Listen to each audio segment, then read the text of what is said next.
আপনারা এখানে লোক নাই 50 জন ফুল দিতে যে যেভাবে ধাক্কাধাক্কি করতেছেন তাতে তো মনে হইতেছে এখানে কয়েক হাজার হাজার লোক শৃঙ্খলা হয়ে চলতে না পারেন তাহলে রাজনীতি না করা আপনাদের ভালো। সংগঠন করলে রাজনীতি করলে শৃঙ্খলা থাকতে আপনাদের দ্বারা মানুষ শিখবে, কর্মীরা শিখবে। আপনারা এখানে লোক নাই 50 জন ফুল দিতে যে যেভাবে ধাক্কাধাক্কি করতেছেন তাতে তো মনে হইতেছে এখানে কয়েক হাজার হাজার লোক। এই কয়েকজন লোক যদি শৃঙ্খলা হয়ে চলতে না পারেন তাহলে রাজনীতি না করা আপনাদের ভালো। কারণ আপনারা তো সমাজের নেতৃত্ব দেবেন, মানুষের নেতৃত্ব দেবেন। তাহলে আপনাদের মধ্যে যদি সেই নেতৃত্বের গুণাবলী না থাকে যে নিজে পিছনে গিয়ে আরেকজন সহযোদ্ধাকে প্রয়োজনে সামনে দেবেন, নিজে কষ্ট করে আরেকজন মানুষের পাশে দাঁড়াবেন, সেই মানসিকতা আপনাদের মধ্যে আমি দেখতে পাচ্ছি না। সরি, রোজার দিনে আমি খোলামেলা মুখের উপরে আপনাদের সাথে এই কথা বলতে বাধ্য হচ্ছে। এই কারণে এখানে পুলিশের লোক আছে, কতগুলো লোক আছে, আপনারা কয়টা লোক আপনারা অনুরোধ করছেন দেখে আমরা দাঁড়াইছি। আমরা দাঁড়ানোর আগে কিন্তু বলে নিয়েছি যে রাস্তা যেন বন্ধ না হয়, কারণ আমাদের কারণে যেন অন্য মানুষের কষ্ট না হয়। তো সেই ক্ষেত্রে আপনাদের সেই ধরনের একটা দায়িত্বশীলতার পরিচয় দিতে হবে।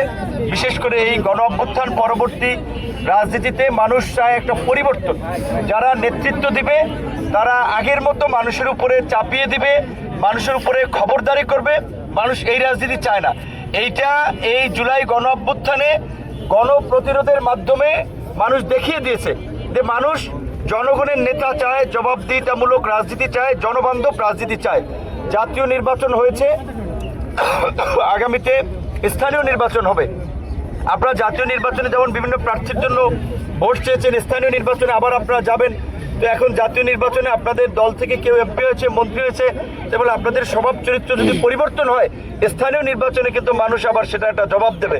কাজেই আপনাদের প্রতি অনুরোধ থাকবে, আমরা জনগণের প্রতি যে জনগণের রাজনীতি করার জন্য একটা নতুন বাংলাদেশ বিনির্মাণ করার জন্য, যেখানে সকল নাগরিকরা দলমত নির্বিশেষে তাদের মর্যাদা এবং অধিকার নিয়ে বাস করবে, দেশে আইনের শাসন থাকবে, আইনের দৃষ্টিতে সকল নাগরিক সমান সুযোগ লাভ করবে, কোনো মানুষ আক্রান্ত হলে আইনের আশ্রয় লাভ করবে। সরকারের যে সামাজিক সুরক্ষামূলক কার্যক্রম, এই যে ঈদের আগে বিজেপি দেওয়া হবে, বয়স্ক ভাতা দেওয়া হয়, বিভিন্ন ধরনের সহযোগিতা, এগুলো আপনারা প্রশাসনকে সহযোগিতা করবেন যেন প্রকৃত ভুক্তভোগী মানুষ পায়। দেখা যায় প্রতিবন্ধী ভাতা নেয় ভালো মানুষ, এইগুলো যেন না পায়। এখন অন্তত আপনারা ইউনোকে, ডিসিকে কমপ্লেন দেবেন যে এই লোকটা ভালো, এই লোকটা সচ্ছল, সেই সহযোগিতা পাওয়ার যোগ্য না, তার এটা বিবেচনা করেন। এবং এই সরকারের যে আমরা যেহেতু সরকারের সাথে আছি, কাজেই সরকারের চিন্তাভাবনা হচ্ছে মানুষের জন্য কাজ করে মানুষের মন জয় করা, মানুষের সমর্থন ধরে রাখা। আপনারা দেখেছেন ইতিমধ্যেই সরকার প্রত্যেক উপজেলা ইউনোদের মাধ্যমে খাল খননের জন্য লিস্ট চেয়েছে। তো আপনাদের যদি চোখের দৃষ্টিতে থাকে যে এই খালটা খনন করলে এই এলাকার কৃষক উপকৃত হয়, ফসল উৎপাদন ভালো হবে, আপনারা সেটা ইউনোর কাছে তালিকা দেন যে এই খালটা আমাদের খনন করা দরকার। এই সরকার যেটা কমিটমেন্ট করেছে যে ফ্যামিলি কার্ড, মানে প্রত্যেক মানুষকে যে 2,000-2,500 টাকা করে সহায়তা করা, সেটা ইতিমধ্যে এই 10 মাস থেকে শুরু হবে।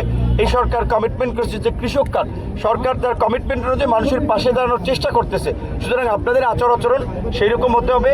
আপনারা আজকে দাঁড়িয়েছেন রোদ্রের মধ্যে কষ্ট করে, এটা আপনাদেরকে ধন্যবাদ জানাই। আর একটু শৃঙ্খল হতে হবে এবং একটু সুশৃঙ্খলভাবেই কার্যক্রমগুলো করতে হবে, নাহলে তো মানুষ আপনাদের ডাকে আসবে না, মানুষ আপনাদেরকে সম্মান করবে না। তো ধন্যবাদ সকলকে।